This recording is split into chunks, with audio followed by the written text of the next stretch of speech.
طيب بسم الله الرحمن الرحيم إن الحمد لله نحمده تعالى ونستعينه ونستغفره ونعوذ بالله من شرور أنفسنا ومن سيئات أعمالنا من يهده الله فلا مضل له ومن يضلل فلا هادي له وأشهد أن لا إله إلا الله وحده لا شريك له وأشهد أن محمدا عبده ورسوله وبعد أيها الإخوة والأخوات السلام عليكم ورحمة الله وبركاته. Fabarakallahu fikoum et jazakumullah pour votre présence. Et on continue donc dans ce petit résumé par rapport à chaque nom d'Allah subhanahu wa ta'ala que l'on retrouve dans le Coran ou dans la Sunna. Et comme je le rappelle donc à chaque fois qu'on se voit, c'est une occasion pour chacun d'entre nous de transmettre donc cela à nos enfants spécialement, c'est pour ça que je le fais en français à nos jeunes, et c'est aussi une occasion de rappeler à chacun d'entre nous que dans notre religion il y a la possibilité de parler d'Allah subhanahu wa ta'ala, car c'est une grave erreur lorsque on pourrait entendre certains dire que dès qu'un musulman doit parler d'Allah subhanahu wa ta'ala, eh bien on va te dire comme c'est le Seigneur subhanahu wa ta'ala, donc on n'a pas beaucoup de choses à dire, loin de là, puisque masha'Allah, on en est déjà à notre, je crois, quasi 21e conférence depuis plus d'un an et demi, on va presque terminer 2 ans cette année, masha'Allah, où à chaque fois on voit 1, 2 ou 3 noms, attributs d'Allah subhanahu wa ta'ala. Aujourd'hui, on va voir un groupe de 3 noms et attributs, mais qui sont, subhanallah, dans la même famille. Ils se retrouvent dans la même famille. Désolé parce que l'appareil il fait du bruit. On a Al-Ali, on a aussi Al-Muta'ali et on a Al-A'la.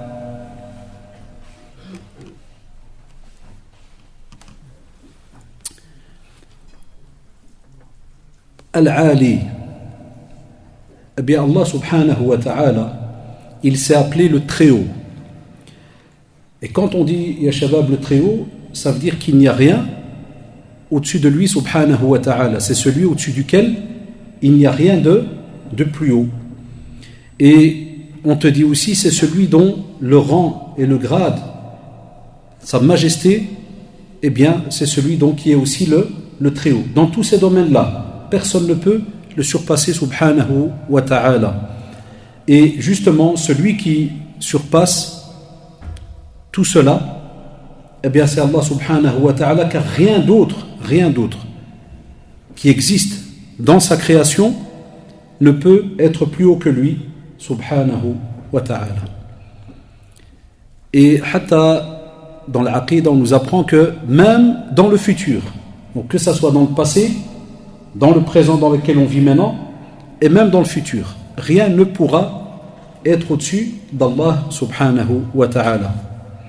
Et le fait qu'il est le Très-Haut, il est aussi donc celui qui est sans rapport, aucun rapport avec ses créatures. Que ce soit dans le domaine du pouvoir, que ce soit dans le domaine de la puissance, des attributs. Seul lui, Allah subhanahu wa ta'ala, il est le créateur de tout, donc il est d'office au-dessus de sa création. Et Allah subhanahu wa ta'ala dans le Coran, vous vous rappelez dans Ayat al-Kursi, dans Surat al-Baqarah, il nous rappelle, il nous dit « Wa huwa al-aliyyu Al-Azim ». Subhanallah, de nouveau, quand je dis à nos jeunes, je dis pourquoi il est important de lire les noms et attributs d'Allah subhanahu wa ta'ala, parce que la plupart on les retrouve dans le Coran, et nous, on récite des versets, et des fois, on ne les ressent pas, parce qu'on ne comprend pas les mots. Lorsqu'on dit Allahu la ilaha illa wal hayyu al-qayyum, vous vous rappelez, l'année passée, on a parlé de al-hayyu al-qayyum, et ainsi de suite, et à la fin du verset, tu retrouves quoi dans le verset 255 sur al-Baqarah? Tu retrouves wa huwa al-aliyyu al-azim. Ça veut dire il est subhanahu wa ta'ala le Très-Haut, il est le tout-puissant. Et on avait rappelé comme si vous vous rappelez que très souvent quand il y a 2 noms d'Allah subhanahu wa ta'ala qui se suivent, on va t'apporter une information qui est des fois encore plus forte pour te montrer justement qui il est subhanahu wa ta'ala. Premièrement, il est le Très-Haut, mais il est d'office le tout-puissant parce qu'il est le Très-Haut. Aussi Allah subhanahu wa ta'ala dans Surat al-Hajj, au verset 62, il nous rappelle et il nous dit وَأَنَّ اللَّهَ هُوَ الْعَلِيُّ الْكَبِيرُ. Regardez de nouveau. On a Allah subhanahu wa ta'ala qui parle de lui en disant qu'il est le sublime, le grand. Et ces noms, comme vous l'avez remarqué, ils nous montrent justement l'élévation absolue d'Allah subhanahu wa ta'ala sur tout ce qui l'entoure. Shabab, on a très souvent parlé d'Allah subhanahu wa ta'ala dans son essence. On ne sait pas décrire Allah subhanahu wa ta'ala. Parce qu'on nous dit laysa kamithlihi shay. Il n'y a rien qui lui ressemble. Walam yakul lahu kufuwan ahad. Il n'y a rien qui lui ressemble, subhanahu wa ta'ala. Mais il nous a donné des petits renseignements au fur et à mesure que l'on parcourt donc le Coran, la parole d'Allah subhanahu wa ta'ala. Et une des choses qu'on apprend, c'est qu'Allah subhanahu wa ta'ala est sur son trône. Et comment est-ce qu'on le sait? Eh bien, Allah subhanahu wa ta'ala, justement, dans le Coran, nous dit que Ar-Rahman ala al-arshi stawa. C'est-à-dire que le miséricordieux s'est établi donc sur le trône, dans Surat Taha, verset 5. Et c'est important de savoir cela, parce que aujourd'hui, et là je vise un petit peu nos jeunes dans le domaine du calme, dans le domaine de la sérénité, quand ils discutent avec des amis à eux qui ont d'autres avis. On sait que la question de l'istiwa, le fait qu'Allah subhanahu wa ta'ala est sur son trône, ça date depuis le temps des temps, cette question. Même au temps de l'imam Malik rahimahullah, quand il s'est fâché sur la personne qui est venue pour lui demander par rapport à Allah subhanahu wa ta'ala l'histoire du trône, et donc quand il lui a dit l'istiwa ma'loum wal kayf majhoul wal imanu bihi wajib, donc il lui a fait comprendre que justement le fait que Allah subhanahu wa ta'ala s'est établi sur son trône, ça veut dire cela est connu, puisqu'on l'a dans le Coran. Mais le souci, c'est de commencer à entrer dans des petits détails au fur et à mesure. Et c'est pour cela que le musulman accepte l'information, il la met en pratique, et puis si jamais il tombe sur quelqu'un qui a un avis contraire, le respect s'impose entre nous. Parce qu'on le voit maintenant dans notre jeunesse, spécialement quand on est dans des sites où il y a des forums et on laisse la possibilité de discuter. Dès que quelqu'un va venir avec un avis, eh bien, je donne un simple exemple. Lorsqu'on demande par rapport au fait où est Allah subhanahu wa ta'ala, on a chez Al-Sunnah wal Jama'a qui vont vous dire, une partie vont vous dire, voilà, il est sur son trône et on a les versets. Et on va voir toutes les preuves. Et puis ça peut arriver que quelqu'un vous dit qu'Allah subhanahu wa ta'ala est partout. Et puis de nouveau vous allez avoir une autre réponse. On va vous dire là, Allah subhanahu wa ta'ala, il est partout bi'ilmihi, de par sa science, mais il est établi sur son trône. Car c'est lui subhanahu wa ta'ala qui nous a expliqué dans le Coran où est-ce qu'il est établi subhanahu wa ta'ala. Et le comment, Allahu a'lam, cela sied à sa grandeur, à sa majesté. Sont apparus alors les noms des groupes dans beaucoup de domaines, dans le domaine de l'aqida par exemple. Pas tout simplement par rapport à l'istiwa, dans plein de domaines dans le domaine de l'aqida. C'est pour ça qu'on a le Mu'tazila, on a l'Asha'ira et ainsi de suite. On a plusieurs groupes. Le souci qu'on a chez certains jeunes aujourd'hui, c'est que par exemple, au lieu d'étudier les arguments de Al-Sunnah wal Jama'a, de les comprendre et puis de les transmettre au fur et à mesure, on va directement casser l'autre qui est en face. Parce qu'on a l'impression que parce qu'un jeune aujourd'hui va ouvrir sa bouche par rapport à une question de religion, on a l'impression que ce gars-là, il connaît tout, mashallah, qu'il soit garçon ou fille. Là, notre expérience nous a montré que la plupart, très très grosse majorité, n'a quasi jamais étudié de manière structurée les sciences religieuses comme il se doit. C'est une réalité en Belgique, même en France, un peu partout. Il y a en France c'est un petit peu différent, parce que le territoire est grand, il y a quelques instituts. Et encore, même ces instituts fonctionnent aussi avec la tendance de celui qui l'aura ouvert. Même dans le domaine de l'aqida, du dogme.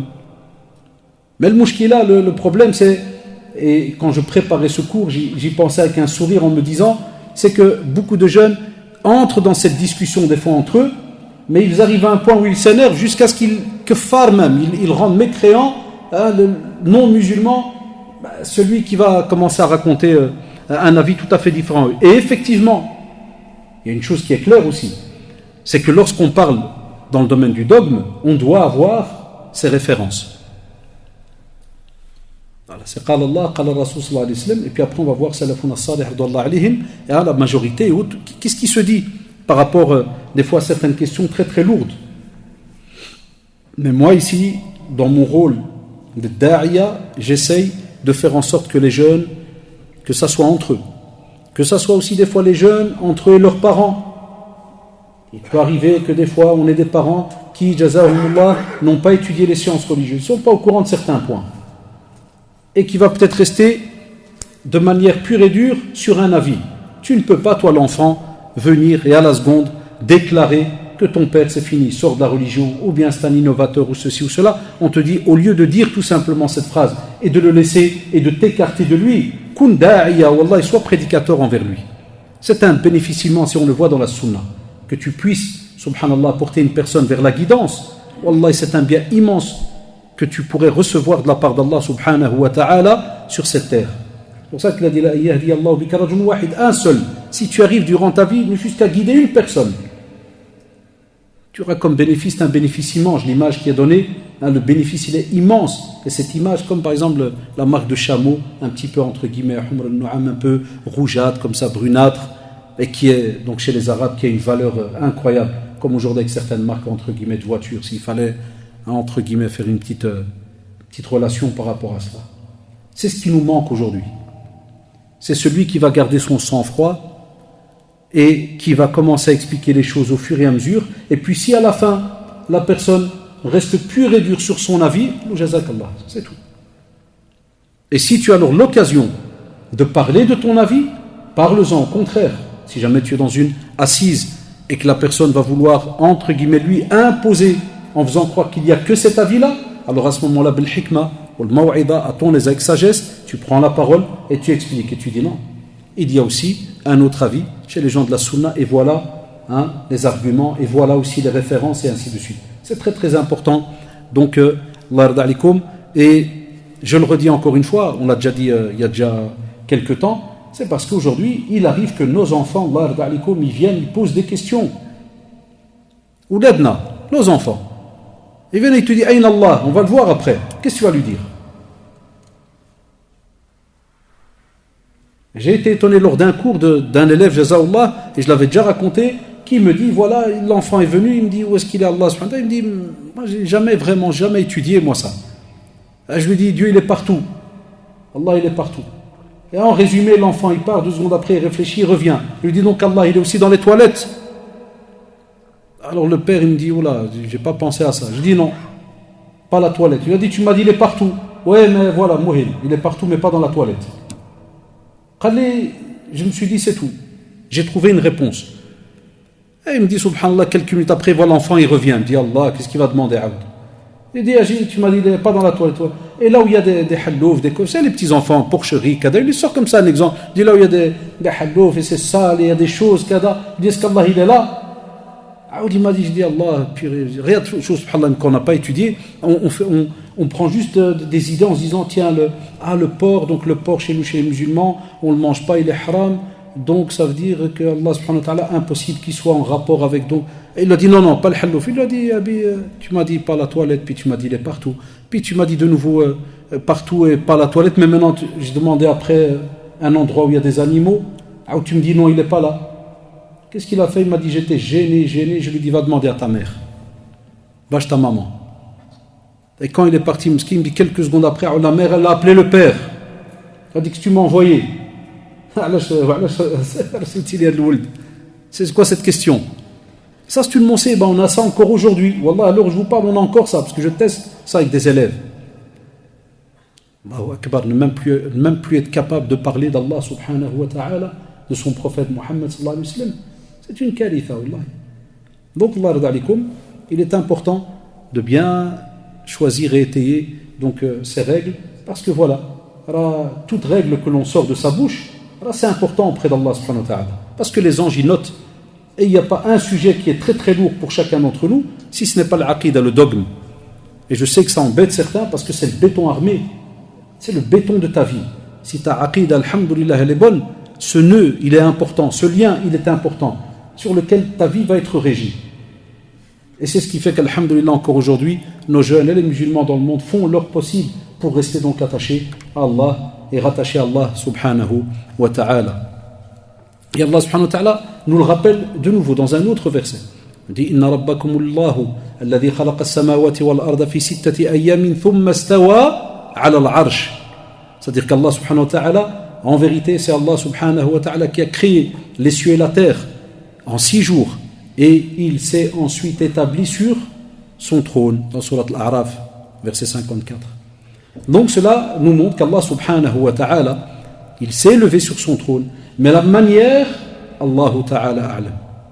Il n'y a que lui, subhanahu wa ta'ala, qui le sait. Et cela d'après sa majesté, d'après sa perfection, d'après sa grandeur. Subhanahu wa ta'ala. Et ne soyez Allah d'alikum jamais gênés. Quand on ne sait pas, on dit Allahu a'lam. Quand on connaît qu'un verset, même si, comme on l'a dit tout à l'heure, Ar-Rahman, ala al-arsh istawa, on sait dire celui-là, on le dit. Voilà ma connaissance, frère ou bien sœur, ou la famille, ça dépend qui parle. Stop, ça s'arrête là. N'allez pas plus loin quand vous sentez que vous n'avez pas une bonne argumentation entre vos mains. Et quand on est sûr, et ainsi de suite. Allah ta'ala. Moussi Abu Huraira radiallahu anhu, il rappelle que le prophète sallallahu alayhi wa sallam a dit, certes, le paradis comporte 100 niveaux destinés à accueillir les combattants dans le chemin d'Allah subhanahu wa ta'ala. Et l'espace qui sépare 2 niveaux est comme celui qui sépare le ciel de la terre. Allahu Akbar. Imaginez, hein? Rien que le Jannah, il y a plus de combien? 100 niveaux. Et subhanallah, chaque niveau, remarquez l'espace qui sépare donc ces 2 niveaux, comme l'espace que l'on a aujourd'hui entre le ciel et la terre. Samawati wal ard. Ma bayna samawati wal ard. Aujourd'hui, regardez même les grands spécialistes, quand vous écoutez les chiffres qui vous sortent, vous vous dites Allahu Akbar, c'est immense. Il continue, il dit, quand vous demandez à Allah subhanahu wa ta'ala, ça c'est une autre information qui nous apprend que quand on da'i, c'est important, quand on demande, quand on invoque Allah subhanahu wa ta'ala, il rappelle, il dit, demandez le Firdaus, qui représente le meilleur endroit du paradis.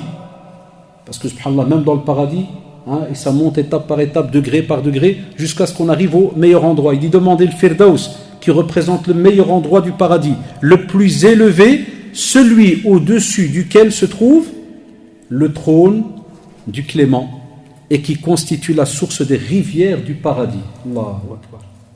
Rapporté par l'imam Bukhari. Regardez comment c'est immense. Chouf la grandeur de la création d'Allah subhanahu wa ta'ala. On est à peine en train de parler juste de degrés, de niveaux au paradis. Et combien il y a entre 2 niveaux.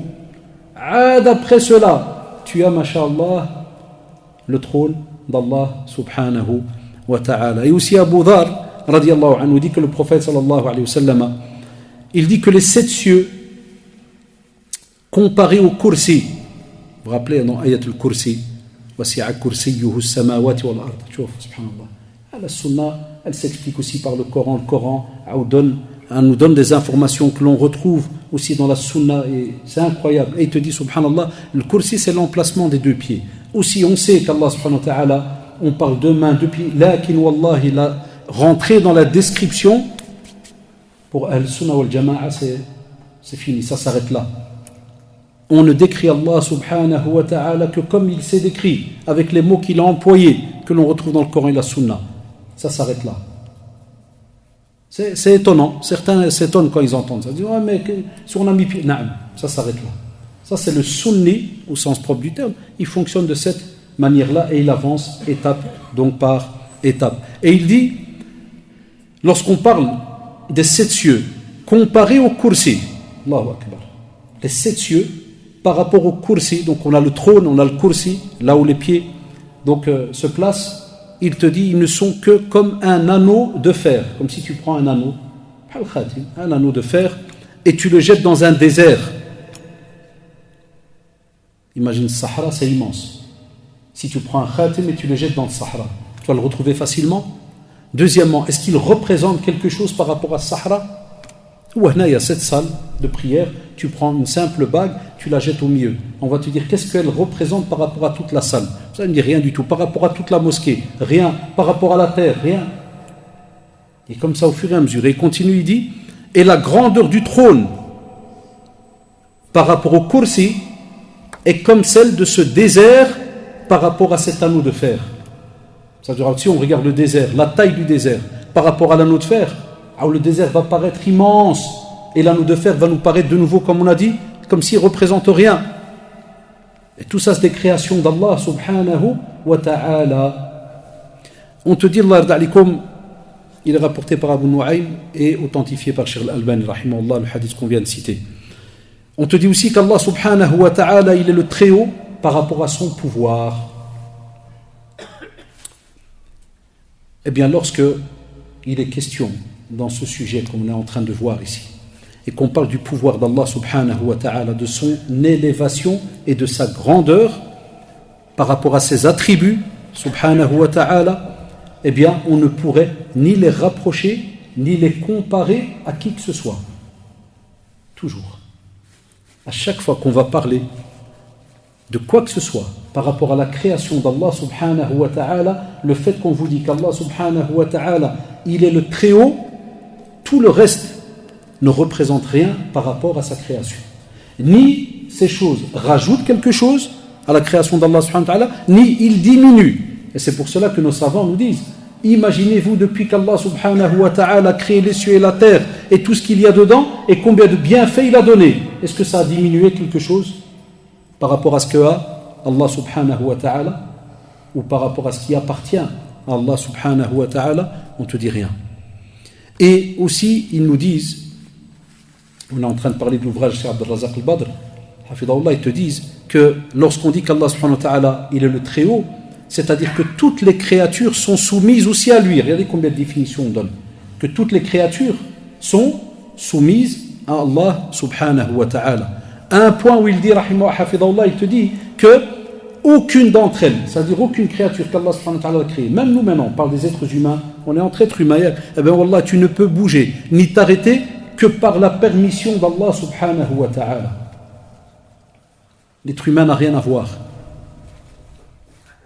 Et voilà pourquoi je vous dis que ces cours, ces rappels qu'on est en train de faire, il faut les réécouter l'un derrière l'autre, parce que, ou bien les lire l'un derrière l'autre, parce que c'est ce qui éduque le musulman sur cette terre, par rapport, ya shabab, à sa relation avec l'être humain.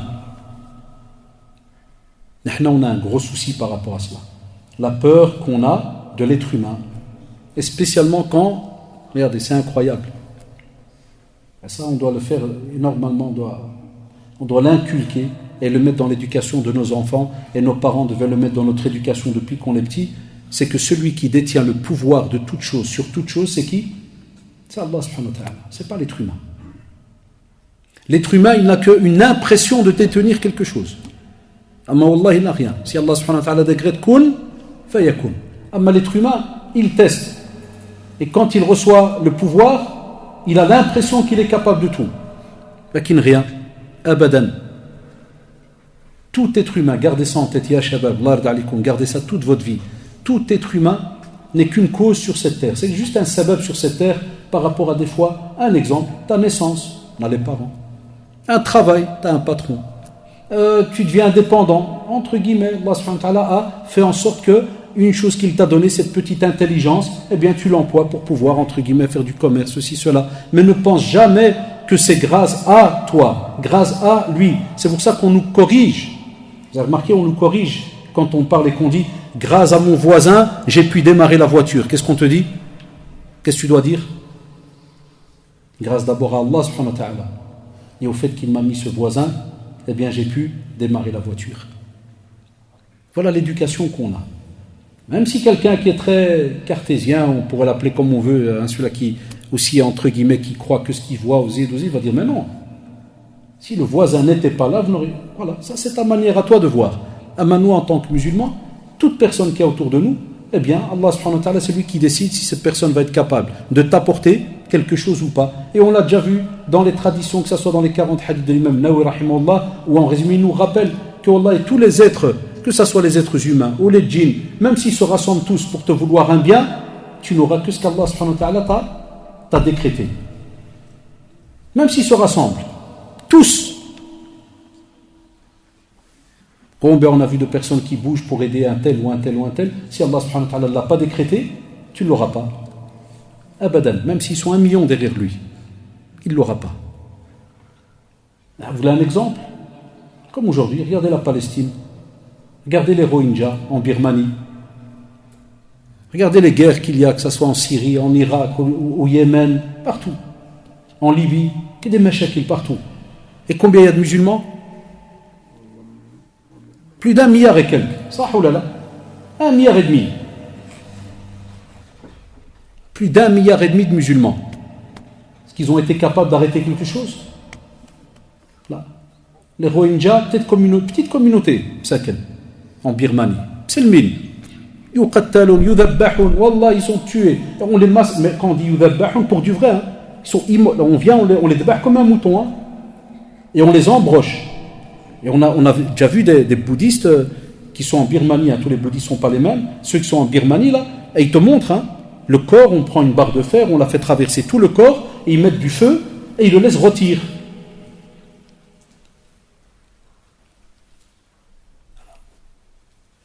On a même dans certains pays d'Afrique, on entend parler entre guillemets des anti-balaka, ceux qui sont contre de nouveau, tout ce qui est les musulmans, et tu les vois de nouveau la même chose.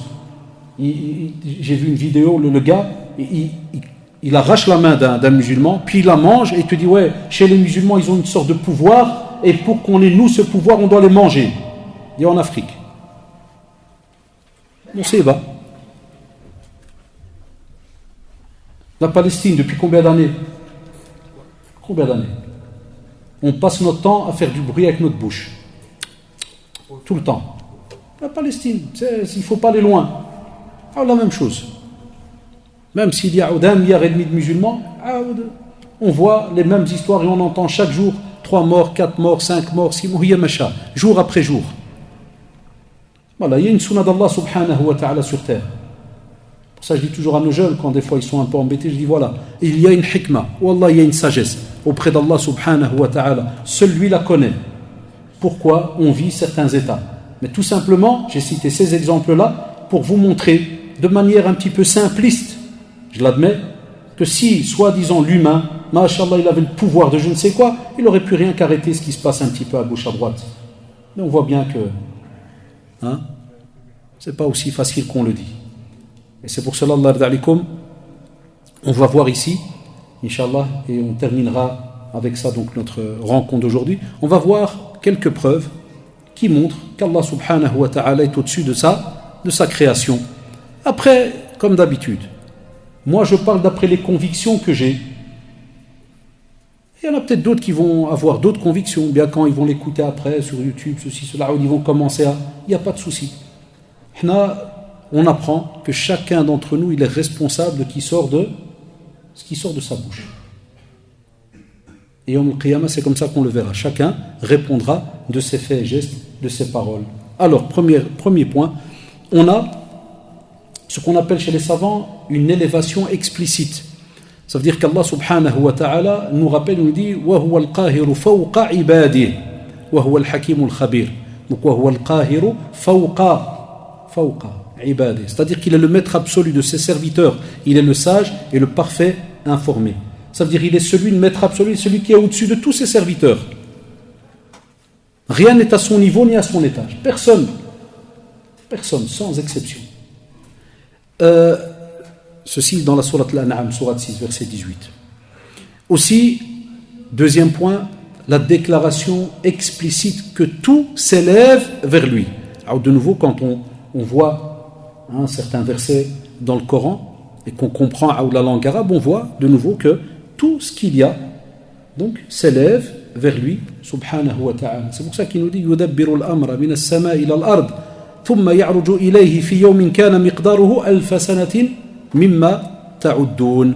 C'est-à-dire il décide dans le ciel du sort de toutes choses sur cette terre, puis tout remonte vers lui en l'espace d'un jour et en la durée de 1000 ans, selon votre calcul. Thumma ya'ruju ilayhi. Ya'ruju, de nouveau. Ça veut dire que tout remonte donc vers lui. Donc on voit qu'il y a, subhanallah, l'humain ou toute chose, voilà, qui est obligé d'avoir donc cette action de remonter vers. Ça veut dire vers qui? Vers Allah le Très-Haut, comme on le voit avec les attributs donc d'aujourd'hui. Aussi, la proclamation que tout monte vers lui. إليه يصعد الكلم الطيب والعمل الصالح يرفعه والذين يمكرون السيئات لهم عذاب شديد ومكر أولئك هو يبور. C'est-à-dire que c'est vers lui que monte toute bonne parole, et c'est lui qui recueille aussi toutes les bonnes actions. Alors de nouveau, on voit cette action du fait donc de monter vers Allah subhanahu wa ta'ala. J'ai oublié, Shabab, pour les questions. Si jamais vous savez donner une fuse, qu'on ne fait que 2-3 petites questions vite fait, Inch'Allah, pour les jeunes, parce qu'on m'a fait la remarque l'autre fois, et c'est vrai que j'avais expliqué, je ne suis pas très question tout le temps, mais voilà, comme ça, Inch'Allah. Abu Huraira radiyallahu anhu, il dit que le prophète sallallahu alayhi wa sallam a dit: Allah subhanahu wa ta'ala recevra de sa main droite l'aumône faite par quelqu'un d'une date bien acquise. Seul ce qui est bon monte vers Allah subhanahu wa ta'ala. Il y a toujours cette notion, chose qui monte vers Allah subhanahu wa ta'ala. Ensuite, il la fera fructifier pour son auteur, comme l'un de vous qui élève donc son poulain jusqu'à atteindre la stature donc d'une montagne. Ici, entre parenthèses, ça vous montre de nouveau l'ard alikum, que lorsque vous voulez faire une action, faites une bonne action. Parce que quand vous faites une bonne action, eh bien, subhanallah, elle est élevée, elle monte vers Allah subhanahu wa ta'ala. Deuxièmement, quelle info on a dans ce hadith? Chaque action que l'on fait, l'ard alikum, ne pensez pas qu'elle est vaine, qu'elle est oubliée. Il y a shabab, spécialement maintenant en hiver. Il y a moyen d'acheter de quoi manger pour les démunis, les sans-abri, faites. Il y a moyen d'aider quelqu'un à pousser la voiture, ceci, cela. Faites-le. Chaque bonne action que tu fais.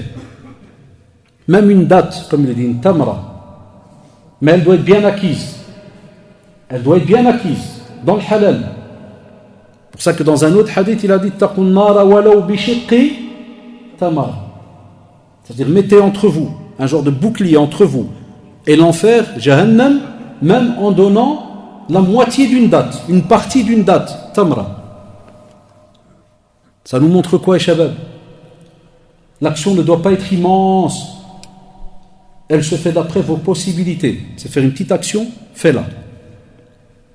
Même si elle paraît petite à tes yeux, auprès d'Allah subhanahu wa ta'ala, elle est immense. Vous savez pourquoi elle est immense? Parce qu'on te dit qu'elle va arriver, elle monte vers.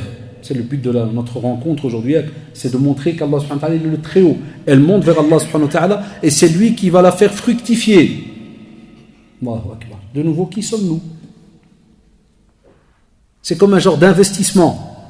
Elle n'est pas vaine, elle n'est pas jetée comme ça tout simplement dans les oubliettes. Hasha lillah. Il va la faire fructifier et il donne l'exemple dans le hadith comme celui qui a par exemple un petit poulain. Ça, on a le cheval quand il est grand, il est à l'hôpital, le petit poulain, quand il est encore en train de grandir. Ben, quand on le voit tout petit, hein, c'est vraiment petit. Mais machallah, après quelques années, qu'est-ce que ça donne? Ça donne un étalon. C'est immense. Eh bien, on te dit la même chose. Ton action, elle va atteindre la stature d'une montagne. C'est rapporté dans Sahih Bukhari et Muslim. Celui qui a une question, vous pouvez lever la main et donc le frère vous donnera. Vous pouvez donner aussi quelques feuilles côté sœur, Inch'Allah. Donc je répondrai juste à quelques questions parce que le temps il est un peu donc serré. Savoir Ismaël, n'oublie pas de donner quelques feuilles côté sœur, je ne sais pas qui vous donnez là-bas. Il y a déjà quelqu'un, voilà. Puis vous les reprenez dans un petit quart d'heure maximum, vous savez? Un petit quart d'heure, vous les récupérez.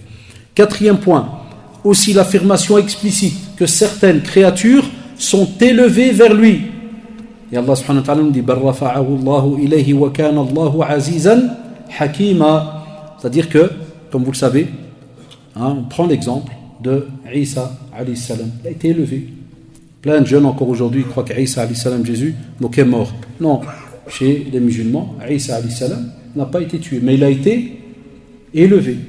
D'accord? Et donc, comme on le voit ici dans le verset Surat Nisa 158, Allah subhanahu wa ta'ala nous dit mais c'est Allah qui l'a élevé vers lui, car Allah est puissant et sage. De nouveau, toujours montrer la grandeur et la puissance d'Allah subhanahu wa ta'ala, avec justement le fait donc que c'est lui qui est au-dessus de tout. C'est de cette manière-là qu'on voit aussi la grandeur d'Allah subhanahu wa ta'ala.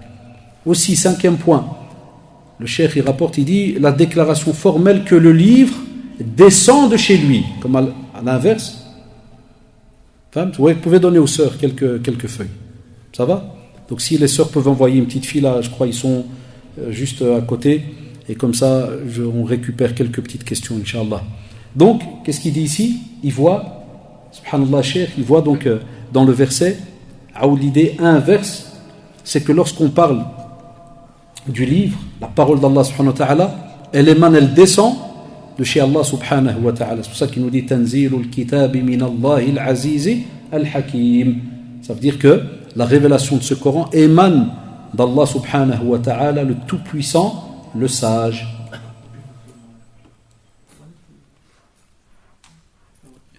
Sixième point, l'annonce aussi précise que Allah subhanahu wa ta'ala, le Très-Haut, est au-dessus du ciel. Où Allah subhanahu wa ta'ala nous dit Amintum man fis sama'i an yakhsifa bikumul arda fa idha hiya tamur.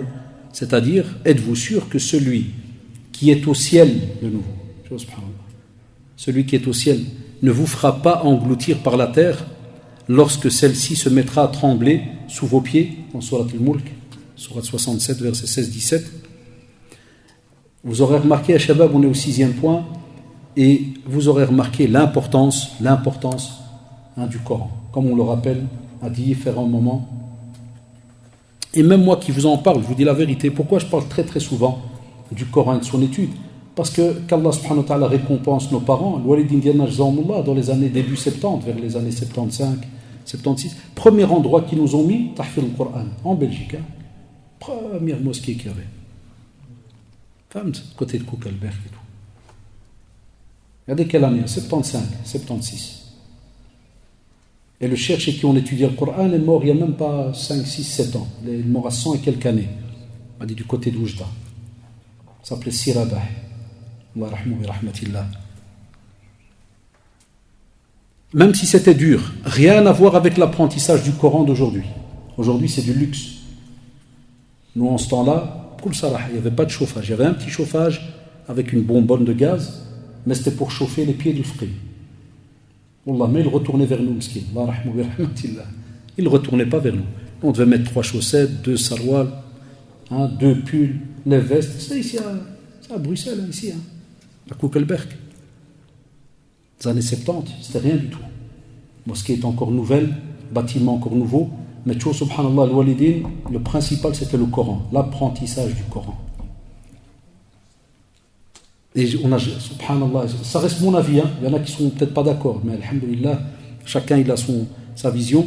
J'ai pas eu cours, baba, bobo, titi, j'ai jamais eu ça de ma vie, wallahi, j'ai jamais appris de cette manière. C'était le Coran directement. Et le cheikh avant, on écrivait avec la plume, donc il y avait smar, vous savez, cette encre noirâtre avec sauf à l'intérieur, donc avec de la laine. Donc on mettait la plume, qalam, qu'on apportait donc du Maroc, bois de bambou là, et on devait laver la planche avec ça, c'est comme un genre d'argile, et il nous dictait. La première fois, c'est lui qui écrivait. Il mettait le ba, ta, alif, a, alif, main, qot, le ba, wahda, min taht. Apprentissage à l'ancienne. Ta, jugement de force, c'est-à-dire les points, et il nous écrivait, puis la semaine d'après, il nous a mis la barre en haut, ça voulait dire bas, puis en dessous, ti, et ainsi de suite. Salam alaikum. Après, il nous faisait coller des lettres.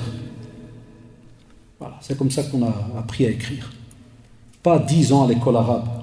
Alors aujourd'hui, ils ont un doctorat à l'école arabe, ils sont là 10 ans, et il y a encore des petits, ils n'arrivent pas à écrire, je ne sais pas qu'est-ce qu'il y a comme programme dans certains endroits, mais ala kulli hal. Amma le Coran, regardez maintenant.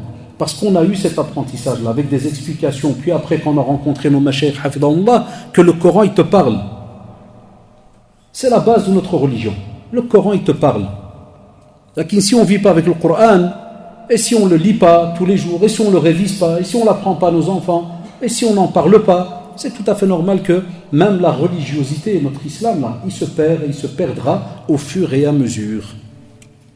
C'est pour ça, à l'heure où je vous parle, on a beaucoup, une tonne de personnes. Vous serez imaginé, wallahi, vous serez étonné, qui connaissent 3, 4, 5 sourates, pas plus.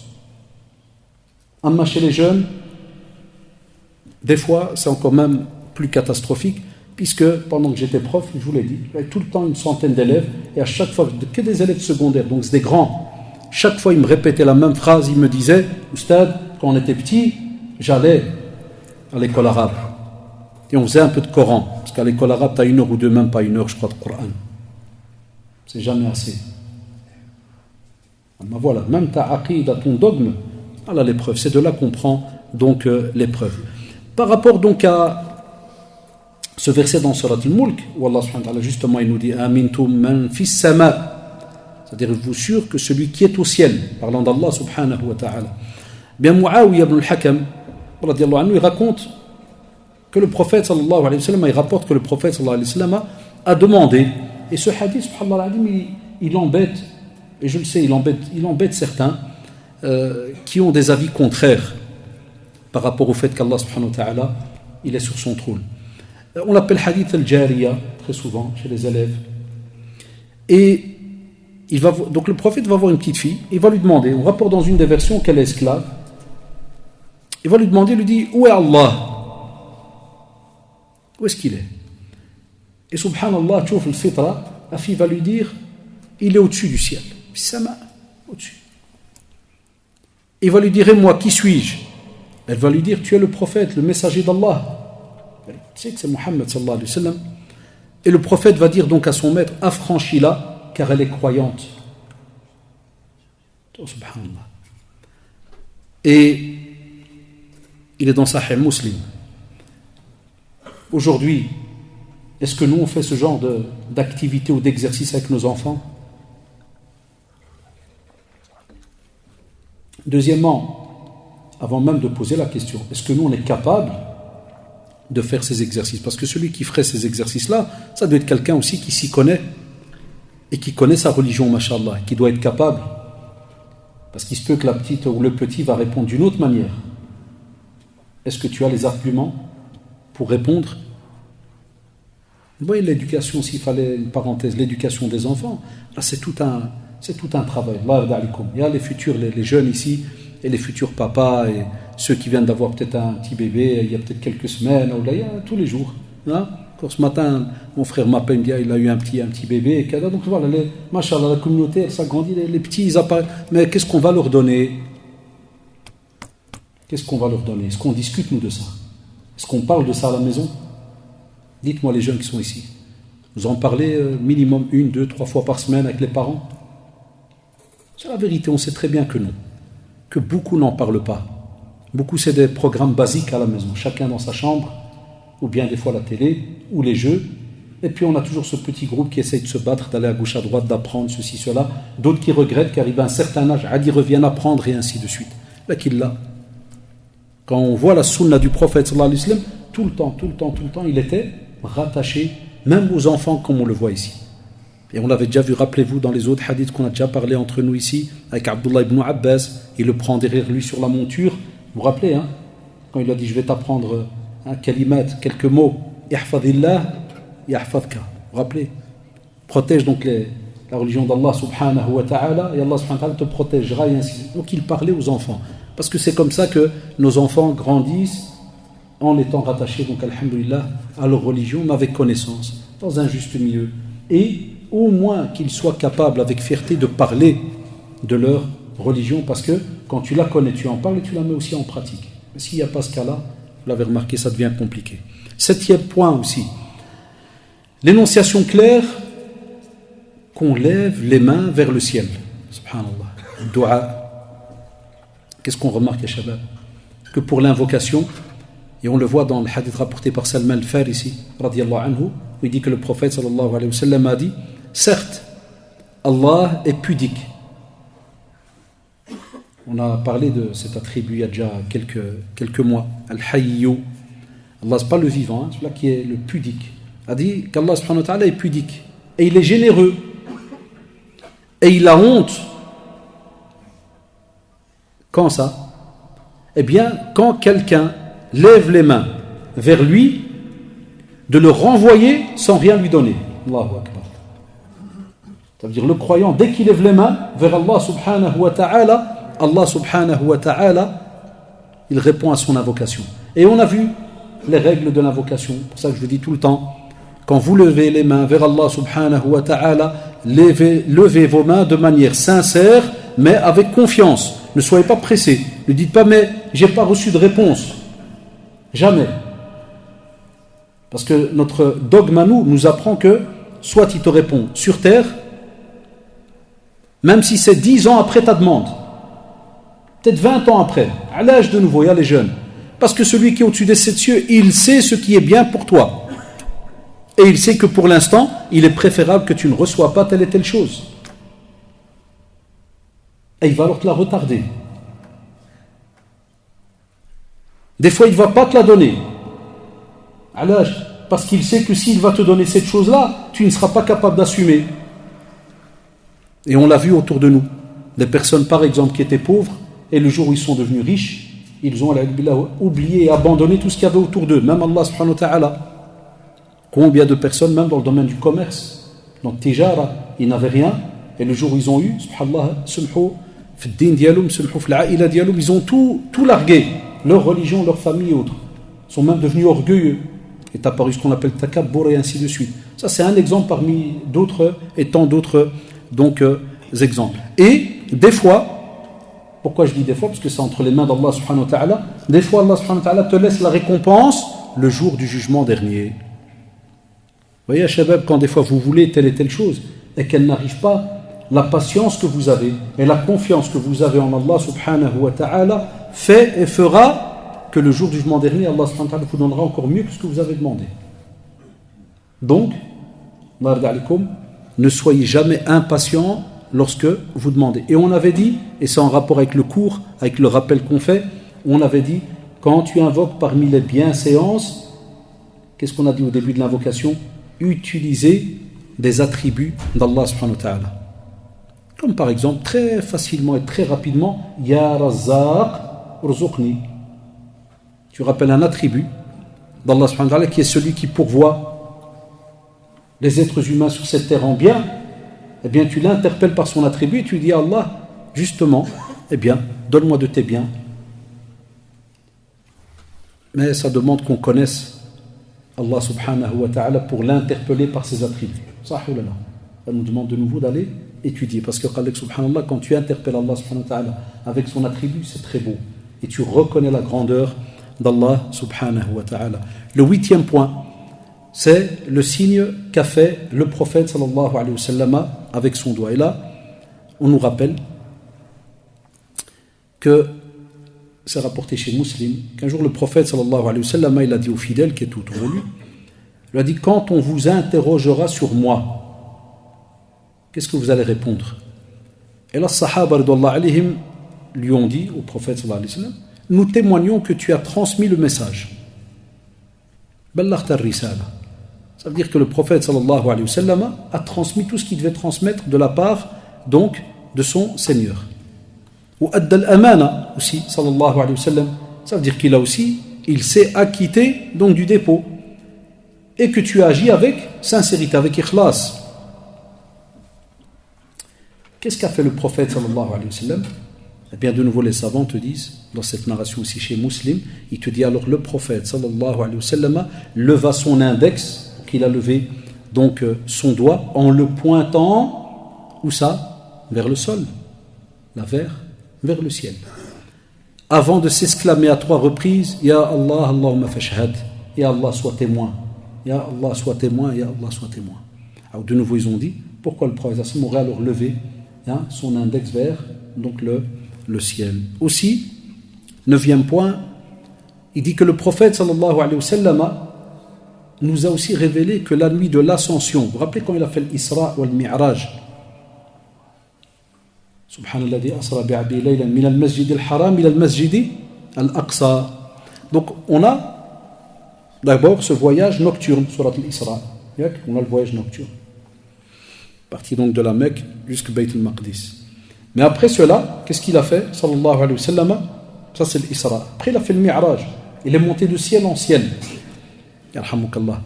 Vous vous rappelez, à Shabab, qu'à un certain moment, et c'est dans Sahih Bukhari et Muslim, à un certain moment, le prophète sallallahu alayhi wa sallam a rencontré Moussa alayhi salam. Sah ou là? Il a rencontré Moussa alayhi salam. Et gardez bien ce nom. Après, lorsqu'il est arrivé chez Allah subhanahu wa ta'ala, qu'est-ce que Allah subhanahu wa ta'ala a imposé alors aux musulmans?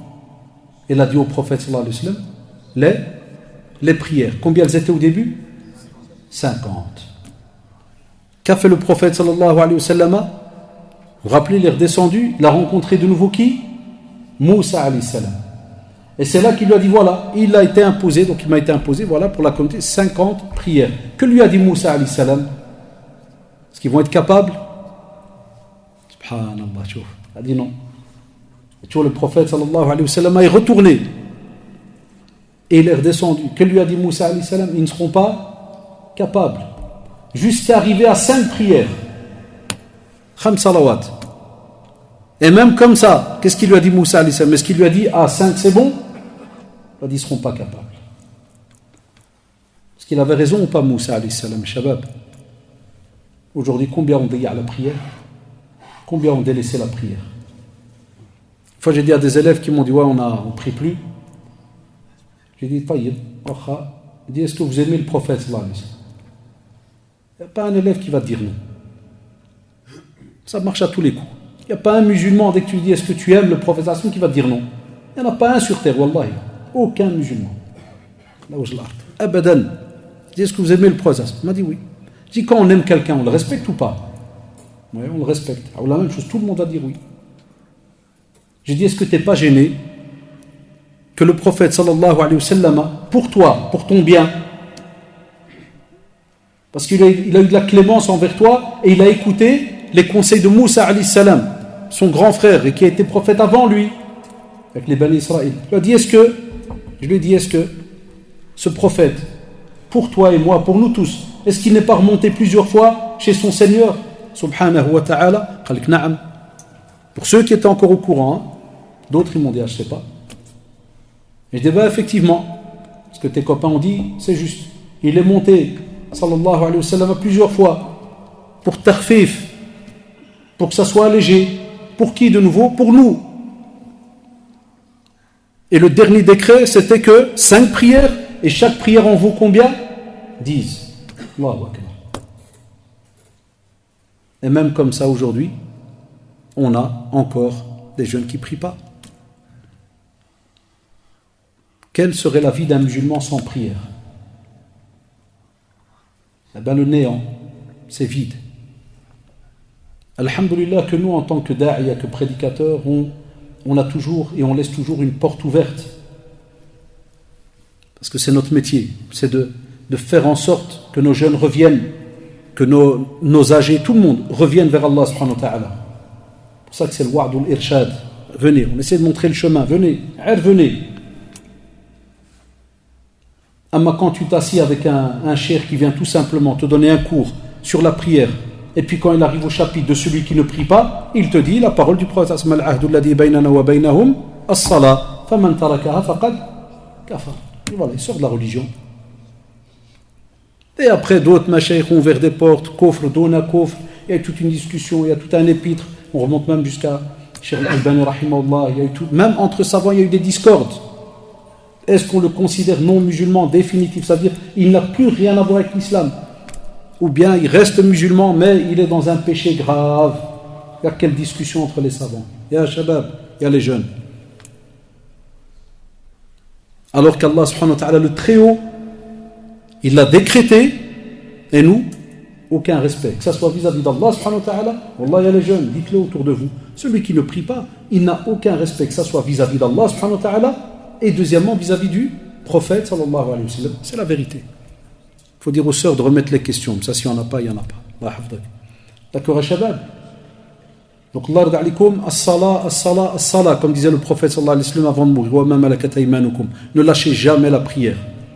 Quoi qu'il vous arrive, il y a des jeunes qui me disent oui, mais je travaille dans un endroit où il y a le haram, kada. Je lui dis ne touche jamais à ta prière et on va essayer de t'aider pour trouver un autre travail. Mais ne touche pas. Gardez ça en tête, il n'y a aucune excuse. Il y a même dans le Coran et la Sunna que celui-même, quand il est malade, eh bien qu'il prie assis, ou bien couché, ou bien qu'il cligne de l'œil, et ainsi de suite. Allahu Akbar. Alors que pour les ablutions, quand il n'y a pas moyen, on te dit tayammum. On ne te dit pas tu mets ton doigt dans l'eau, là. Non, quand il n'y a plus moyen de... Yarhamukallah, on te dit le tayammum, la pierre, ou ce qui peut être de cette matière-là. Donc imaginez, et ça c'est notre combat, même en tant que parents, même en tant que La prière, jamais, jamais, jamais on joue avec. Jamais de la vie. Ne laissez personne, si jamais vous entendez quelqu'un qui t'en parle comme si c'est quelque chose de facile, de à l'aise, abadan, tu l'arrêtes, tu dis attends, calme 2 secondes, kada, et tu essaies de lui expliquer en ayant quelques petits arguments, parce que c'est un sujet, regardez, comme on le voit ici. Sallallahu alayhi wa sallam, bi abi huwa wa ummi. Il monte, il descend, il monte, Allahu Akbar. Pour qui? Pour qui, Shabab? Pour nous. Et après, on se lève le matin, à la prière de l'aube, comme si de rien n'était, puis le dhuhr, rien, l'asr, rien, le maghrib, l'isha, jour après jour, année après année. Musiba, wallahi. C'est une musiba, c'est catastrophique. Ala kulli hal. Donc, comme vous l'avez remarqué ici, on le voit dans ce hadith, dans Sahih Bukhari Muslim, que justement le prophète sallam est monté et il est redescendu après chez Moussa alayhi salam à plusieurs reprises. 10e point aussi, Allah subhanahu wa ta'ala nous informe aussi que même Fir'aun, Adouallah, il a voulu monter au ciel afin de voir ce qu'il appelait le Dieu de Moussa. وقال فرعون يا هامان ابن لي صرحا لعلي أبلغ أسباب السماوات فأطلع إلى إله موسى. Il veut, comme on le voit dans le verset, donc ça c'est, il demande à Haman, il dit justement, Haman dit Pharaon, donc Pharaon parle à Haman, il dit construis-moi une tour, justement pour que je puisse atteindre, monter, et atteindre ainsi les voies des sphères célestes jusqu'à ce que je puisse voir le fameux Dieu de qui? De Moussa. Est-ce que c'est vrai ou pas? Il veut essayer de voir si vraiment, avec le Dieu que Moussa y cite, est-ce qu'il est vraiment. Mais où de nouveau? Il lui dit, Ibnili, construis-moi. Et lorsqu'on parle de sarh, ça veut dire qu'on parle de quelque chose qui s'élève au fur et à mesure, qui monte. Et la même chose, Allah yarda alikum, on voit dans ces 10 arguments que le cheikh a rapportés dans son ouvrage, rien que les 10 ici, que à chaque fois on s'élève, il y a une élévation, on va vers, et qu'Allah subhanahu wa ta'ala à chaque fois il est le très haut. Aussi, Allah yarda alikum, pour terminer, quand le serviteur il a la conviction justement qu'Allah subhanahu wa ta'ala est au-dessus de sa création, eh bien il y a un bénéfice. Vous avez remarqué, à chaque fois qu'on a vu un des noms et attributs d'Allah subhanahu wa ta'ala, on a chaque fois parlé de certains bénéfices qu'on ressent et qu'on peut vivre sur cette terre. Le premier, quand tu sais qu'Allah subhanahu wa ta'ala est le très haut, tu exaltes Allah subhanahu wa ta'ala. Aussi, tu t'humilies devant lui. Il y a un respect incroyable qui s'installe chez le serviteur quand il sait qu'Allah subhanahu wa ta'ala est au-dessus de tout. Ça veut dire qu'il ressent alors la grandeur d'Allah subhanahu wa ta'ala. Et cela va l'aider aussi à se soumettre à Allah subhanahu wa ta'ala. Au plus tu sais qu'Allah subhanahu wa ta'ala est le plus grand, au plus tu te soumets à lui, parce que tu sais que c'est lui alors, à ce moment-là, qui détient le pouvoir ultime. Il n'y a rien, aucun autre sur cette terre n'a ce pouvoir-là. Et on te dit aussi, quand tu sais qu'il est le très haut, comme on l'a expliqué depuis le début, eh bien tu reconnais aussi qu'Allah subhanahu wa ta'ala est exempt de tout défaut ou manquement. Aucun défaut, aucun manquement. Et à ce moment-là, tu lui voues alors un culte exclusif, c'est-à-dire tu adores Allah subhanahu wa ta'ala sans ne rien lui associer. Et la même chose alors pour les noms qui suivent Al-Muta'ali, c'est comme pour dire subhanallah, pourquoi Al-Muta'ali, la même famille aussi entre guillemets de l'Ali, c'est parce que c'est une forme, quand on dit Al-Muta'ali, c'est une forme d'intensification. Ça veut dire qu'on montre alors qu'Allah subhanahu wa ta'ala de nouveau il est le sublime, il est l'exalté, l'élevé, et tout cela subhanallah exempt de tout défaut, et aucune de ces créatures de nouveau n'arrive à son pouvoir ou à son niveau, aucune. Et la même chose pour Al-A'la, et on le voit donc subhanallah de nouveau pour Al-Muta'ali, Allah subhanahu wa ta'ala nous rappelle qu'il dit Alimul ghaybi wa shahadati al-kabirul muta'al. De nouveau vous retrouvez donc ce nom dans Surat Al-Ra'd verset 9. Et lorsqu'on parle de l'A'la, rappelez-vous dans la Surat 87, Surat Al-A'la, Sabbih isma rabbikal a'la. Donc Allah yarda alikum ya shabab, toutes ces notions, elles nous montrent encore une fois dans notre 21e rendez-vous, c'est-à-dire dès qu'on va arriver à la 24e conférence, Inch'Allah, on aura terminé 2 ans. 2 ans que je vous parle sur les noms d'Allah subhanahu wa ta'ala. Je trouve le temps comment il passe vite. Mais c'est une hujja, ça serait une preuve contre nous, ou pour nous, Yawm al-Qiyamah. Sah ou là. Et c'est une fierté, Allah yarda alaykoum, c'est une fierté pour chacun d'entre nous d'être capable de parler de son Seigneur subhanahu wa ta'ala. Parce qu'en général, l'être humain, vous avez remarqué, au plus il aime quelque chose, au plus il en parle. Au plus il aime quelque chose, au plus il en parle. Et comment toi qui écoutes, tu remarques que la personne aime cette chose, c'est que quand tu vas vérifier, tu trouves, mashallah, des preuves de ce qu'il est en train de raconter et que ce qu'il dit est vrai, et tu avances au fur et à mesure. Et quand tu t'habitues à écouter avec la personne, même toi, à un certain moment, la curiosité commence à venir petit à petit. Et tu te sens attiré pour aller écouter. Salam alaikum, Cheikh. Je ne sais pas si Cheikh il a besoin. Ah, t'as chi wahid. Ah, اسمح لي. Parce que ma kidharchi mziana. Allah yahfadek, Cheikhna. Allah yahfadek al-walidi. D'accord, et Shabab. Donc, Allah yarda alaykoum, essayez de continuer à écouter et à lire des ouvrages donc, dans ce domaine-là, bi'idhnillah. On va donc passer, Inch'Allah, aux quelques questions. Donc, comme d'habitude, on a un côté avec les sœurs, puis on a un côté donc